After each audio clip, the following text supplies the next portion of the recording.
사도행전 2장에 보면 오순절 그들에게 성령이 임하죠. 그러면서 그들의 심령이 뜨거워집니다. 그러면서 베드로가 예루살렘에서 복음을 전하는 것이 오늘 본문입니다. 오늘 이 설교를 통하여 예루살렘의 사람들이 한 번에 3,000명이 세례를 받았다라고 성경이 기록합니다. 그 설교문 중에 오늘 베드로의 고백, 예수를 하나님이 살리셨습니다. 우리가 다 이 일의 정인입니다. 물론 그 상반절에는 이런 말씀이 나오죠. 여러분이 예수를 십자가에 못 박아 죽었습니다. 여러분이 죽인 예수, 그러나 그 예수를 하나님이 살리셨습니다. 물론 우리도 믿지 않았습니다. 그러나 그 부활하신 주님을 우리가 보았습니다. 우리가 다 이 일의 정인이로다 그럽니다. 베드로는 나는 예수의 부활을 보았다고 말하지 않고 우리가 다 이 일의 정인이로다. 예수 부활은 나만 본 게 아닙니다. 이곳에 있는 우리 모두가 그의 부활을 보았다는 겁니다. 그리고 그 부활은 우리의 주장이 아니라 우리가 이 일의 정인이로다. 정인입니다. 정인은 자기의 생각을 말하면 안 됩니다. 본대로 말해야 됩니다. 아멘이죠. 그러므로 우리는 예수가 부활했다고 주장하는 사람이 아니라 예수의 부활을 우리가 보았습니다. 우리는 이 일의 정인입니다. 오늘도 저는 우리에게 이 부활주의를 맞이하면서 예수 부활이 우리가 믿어야 되는 믿음이나 교리가 아니고 오늘도 부활하신 주님을 부인할 수 없는 우리 안에 살아 역사하시는 주님이 누려지는 복된 부활절이 되기를 축복합니다. 오늘 요한복음 20장에서 자신도 예수의 부활을 믿지 않던 사도 요한이 예수 부활을 증거하는 이 성경은 우리가 예수의 부활을 믿었다는 것이 아니고 우리도 예수의 부활을 믿지 못했는데 예수 부활은 인간의 모든 지식과 생각을 뛰어넘는 하나님의 능력이었고 역사였습니다.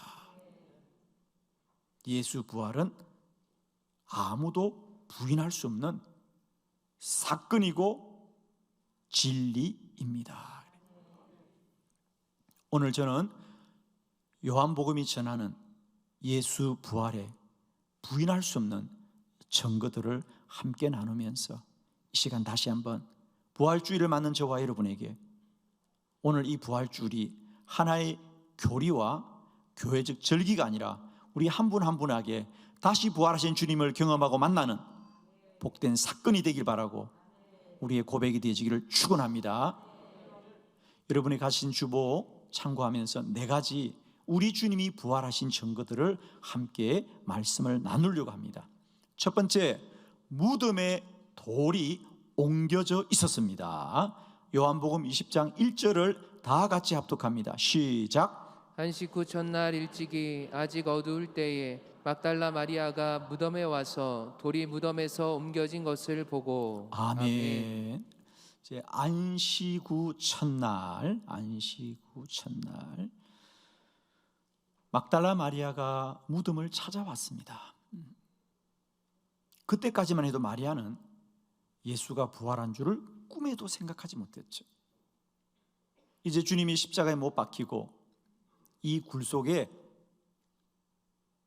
이제 시신이 있다는 걸 아니까 마리아의 생각은 안타까움으로 찾아온 거예요. 무덤에 돌이 옮겨진 걸 보고 그가 놀랐다는 얘기를 우리의 장래 문화로는 조금은 낯선 말씀이죠.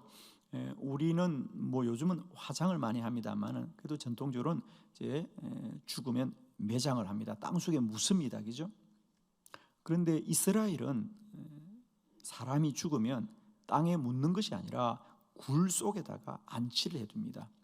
그게 왜 가능하냐면요, 우리나라는 아주 습한 지역입니다, 그죠? 그런데 우리가 이스라엘을 가보면 아주 건조한 나라입니다. 그래서 그들은 미라가 가능한 게 이 건조한 곳이에요.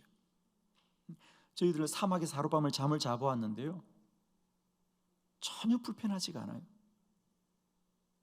그러니까 그들은 매장을 하는 것이 아니라 가족이나 혹은 족장별로 동굴을 마련해 두고 그게 한 사람만 들어가는 게 아니에요.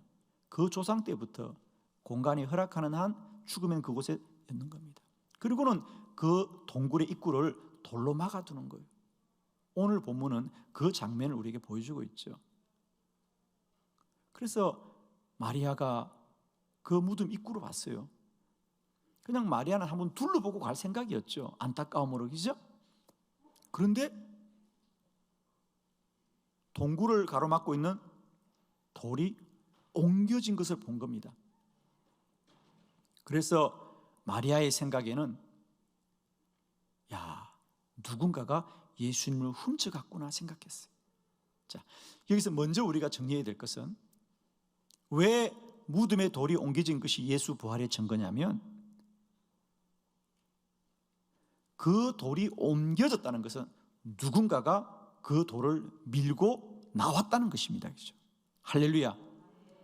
우리가 하얀 눈길 위에 사람은 보이지 않고 발자국만 있으면, 비록 사람이 보이지 않더라도 우리는 그 발자국을 통해서 사람이 지나간 것을 알게 되죠. 그렇습니다. 예수님의 무덤에 돌이 옮겨졌다라는 것은 주님이 부활하셔서 그 문을 열고 나오셨습니다. 아멘. 예수 부활하셨습니다. 그것은 사람의 주장이 아니라 일어난 사건이었다는 거죠.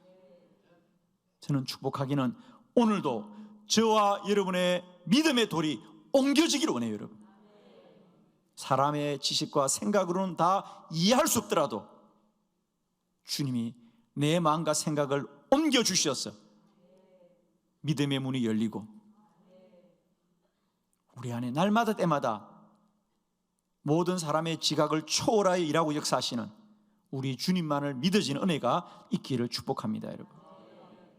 무덤의 돌이 옮겨졌다는 것, 그것은 부활하신 주님이 그 문을 열고 나오신 것이다. 두 번째, 부활의 증거, 본문을 함께 보도록 합니다. 세마포가 놓여 있었습니다. 요한복음 20장 6절로 7절의 말씀을 교독합니다. 6절, 시몬 베드로는 따라와서 무덤에 들어가 보니 세마포가 놓였고 또 머리를 쌌던 수건은 세마포와 함께 놓이지 않고 딴 곳에 쌌던 대로 놓여 있더라. 아멘. 아멘. 두 번째 예수 부활의 증거는 세마포가 놓여 있더라 그랬어요. 처음에는 막달라 마리아가 무덤에 돌이 옮겨진 걸 보고 놀라웠고요. 그래서 마리아가 마을로 달려갑니다. 그리고 예수님의 제자들을 찾아가서 큰일 났습니다. 예수님의 무덤에 돌이 옮겨져 있습니다. 그리고 예수님이 보이지 않습니다. 그때까지도 그들은 예수가 부활한 줄 알지 못했어요. 그래서 오늘 2절에 보면 그들이 뭐라 그럽니까? 2절에 보면 시몬 베드로와 예수께서 사랑하시던 그 다른 제자, 바로 이 사람이 요한입니다. 사실은 자기를 이렇게 설명하는 거예요. 예수님이 사랑하시던 그 제자, 그들이 달려가서 말하되 사람들이 주님을 무덤에서 가져다가 어디 두었는지 우리가 알지 못하겠습니다. 그때까지만 해도 제자들은 예수의 부활을 알려고 이곳에 온 게 아닙니다. 마리아가 주님이 사라졌습니다, 어떤 나쁜 사람들이 우리 주님을 가져간 것 같아요, 큰일 났습니다. 그리고 그들이 달려왔습니다. 그런데 그들의 생각이 일순간 바뀌어지는 일이 생겼는데 그게 뭡니까? 무덤에 들어가 보니까 예수님은 온데간데 없고 예수님이 죽었을 때 입으셨던 수의죠, 세마포가 그곳에 놓여 있더라. 그리고 예수님의 머리를 쌌던 수건은 따로 한 곳에 가지런히 개어 있더라. 만일 마리아의 생각대로 누군가가 예수님을 가져갔다면 세마포 옷을 벗겨서 갈 일이 없겠죠. 그리고 그 수군이 그곳에 가지런히 개어 있을 수가 없는 거 아니겠습니까? 누군가가 훔쳐갔다면 황급히 예수님을 옮겨갔겠죠. 그런데 무덤에 돌이 굴려 있을 때만 해도, 그리고 주님의 모습이 보이지 않는 것만 보아도 큰일 났구나, 누군가가 예수님을 훔쳐갔다고 생각했는데, 이제 베드로와 제자들이 무덤 안으로 들어가 보니까 놀라운 광경이 벌어졌는데, 그곳에 주님은 계시지 않고 주님이 죽었을 때 입혔던 세마포가 그곳에 있더라는 거예요.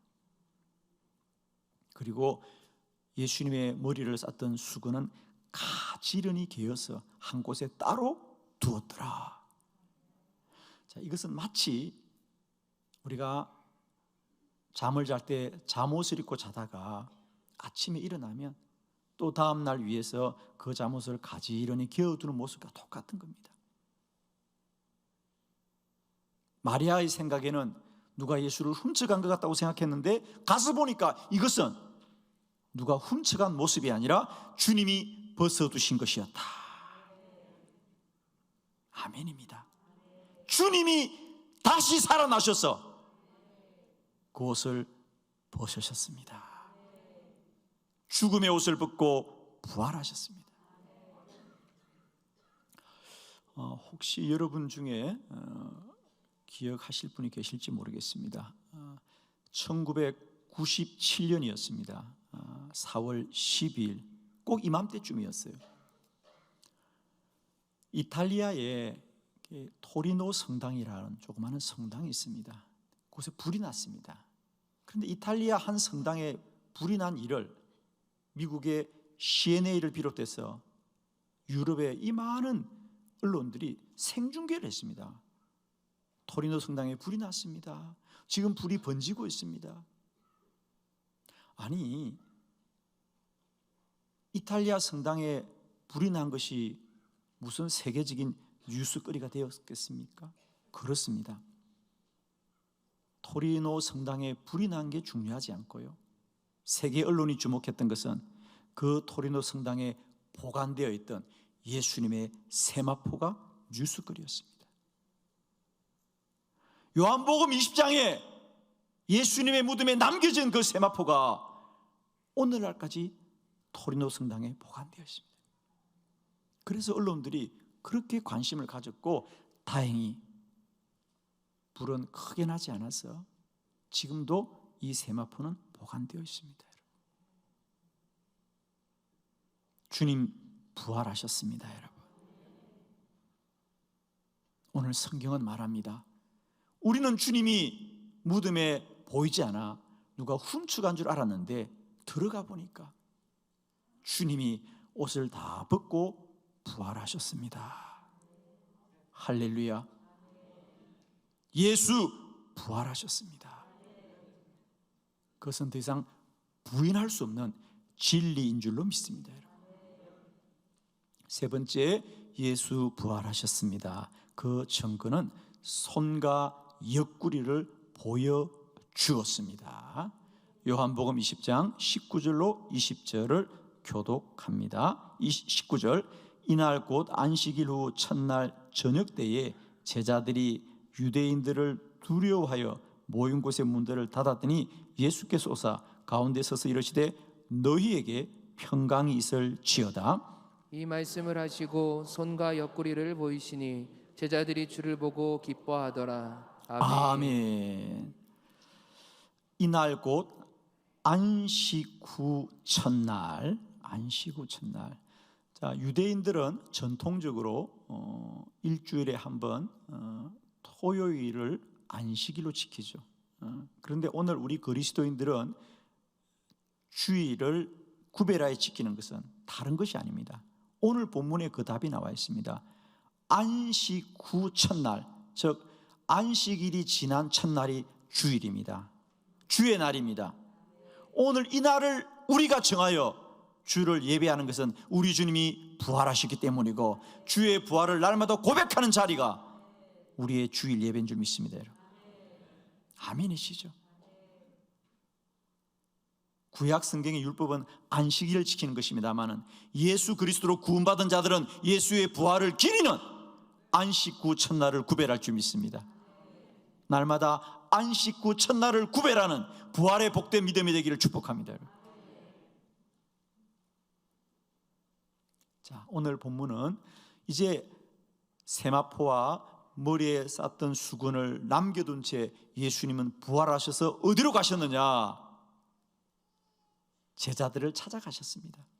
저녁 때가 되었을 때에 제자들은 여전히 유대인들을 두려워합니다. 왜? 예수님을 죽인 유대인들이 이제는 그의 제자들을 찾고 있기 때문이죠. 그래서 두려워 그들은 문을 닫고 모여 있는데 부활하신 주님이 그들을 찾아오셨습니다. 그리고 너에게 평강이 있을지어다. 이 말은 무슨? 두려워하지 말라. 두려워하지 말라. 나는 죽은 것이 아니라 부활하였다. 사랑하는 성도 여러분, 주님 부활하셨습니다. 살아계십니다. 우리와 함께 하십니다. 이 믿음으로 우리 안에도 이 시간 모든 두려움이 떠나고 주의 평강이 임하기를 원합니다. 제자들이 얼마나 놀라워하겠습니까? 그때 주님이 그들에게 손과 옆구리를 보여주시더라. 그 손에는 아직도 못자국이 있고 그 옆구리에는 로마 병정의 창자국이 남아있는, 유대인들이 죽였던 그 예수가 부활하셔서 그들과 함께 하였습니다. 예수 부활하셨습니다. 할렐루야. 네 번째, 예수 부활. 그는 성경대로 다시 살아나셨습니다. 고린도전서 15장 4절로 8절을 교독합니다. 4절, 장사 지낸 바 되셨다가 성경대로 사흘 만에 다시 살아나사 게바에게 보이시고 후에 12 제자에게와 그 후에 500여 형제에게 일시에 보이셨나니 그 중에 지금까지 대다수는 살아있고 어떤 사람은 잠들었으며 그 후에 야고보에게 보이셨으니 그 후에 모든 사도들에게와 맨 나중에 만삭되지 못하여 난 자 같은 내게도 보이셨느니라. 아멘.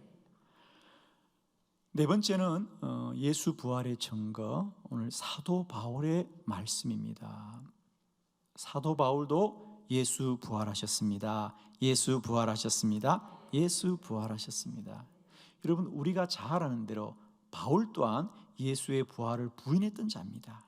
그는 부인했을 뿐 아니라 예수의 제자들이 예수가 부활했다는 복음을 전하자 그 제자들을 세상을 소동케 한다는 이유로 그리스도인들과 교회를 가장 많이 핍박했던 사람이 바울입니다. 그런데 그 바울조차도 예수 부활하셨습니다. 예수 부활하셨습니다. 오늘 본문이 되겠습니다.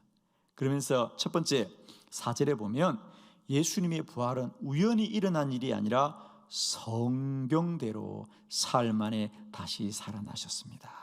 아멘. 예수님은 십자가에 못 박히기 전에 먼저 제자들과 사람들에게 말씀하였습니다. 내가 십자가 못 박혀 죽지만 너희는 두려워하지 말아라. 반드시 내가 사흘 만에 다시 살아날 것이다. 마태복음 20장 19절의 본문을 다 같이 합독합니다. 시작. 이방인들에게 넘겨주어 그를 조롱하며 채찍질하며 십자가에 못 박게 할 것이나 제3일에 살아나리라. 아멘. 예수의 부활은 우연히 일어나는 해프닝이 아니고요, 예수님의 말씀대로 이루어졌습니다. 말씀하신 대로 되었습니다. 저는 이번 부활절에 다시 한번 저와 여러분에게도 이제는 주의 말씀을 따르는 복된 믿음이 있기를 축복합니다.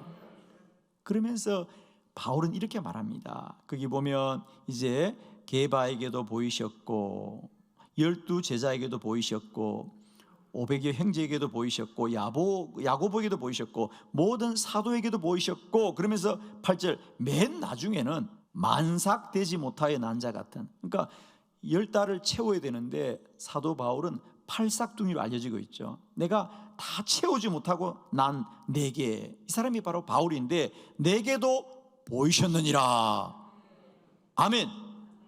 그런데 여러분, 사실 사도 바울은 부활하신 주님을 만난 적이 없어요. 그가 부활한 주님을 만났다면 어떻게 교회와 예수의 제자들을 핍박하겠습니까? 베드로는 부활한 주님 만났고, 요한도 부활한 주님 만났고, 야고보도 부활한 주님 만났고, 도마도 부활한 주님 만났고, 아멘 하는 사람도 만났고, 다 만났습니다. 근데 바울은 만난 적이 없어요. 그런데 바울은 만났다고 해, 안 만났다고 해요? 나에게도 주님이 보이셨다는 거예요. 그 말은 사도행전 9장의 답이 있죠. 바울은 육체로 부활한 주님을 만난 적이 없습니다. 그래서 그는 예수 부활했다는 복음을 전하는 교회를 핍박했지만, 사도행전 9장에 보면 그날도 교회를 핍박하는 그 바울을 향하여 주님이 찾아오셨습니다. 사울아 사울아, 네가 어찌하여 나를 박해하느냐? 누구십니까? 나는 네가 박해하는 예수다. 그날 바울은 예수가 죽은 줄 알았는데 여전히 살아계신 것을 깨닫고 그의 삶이 송두리째 바뀌어집니다. 예수님은 이 땅에 육체로도 부활하셨지만 지금도 영으로 부활하여 우리와 함께 하십니다. 부활은 과거에 지나간 일이 아니라 오늘도 우리 안에 계속되는 하나님의 역사인 줄 믿습니다. 우리 주님은 살아계십니다. 베드로도 만나고 요한도 만나고 야고보도 만나고 마침내 사도 바울도 만났던 예수 그리스도, 그 주님이 오늘 부활주일에 우리와도 함께하는 복된 은혜가 있기를 축원합니다. 주님 부활하시고 오늘도 우리와 함께할 줄 믿습니다. 이 믿음으로 우리 주님 안에 날마다 때마다 승리하는 복된 믿음 되기를 그리스도 예수의 이름으로 축원합니다.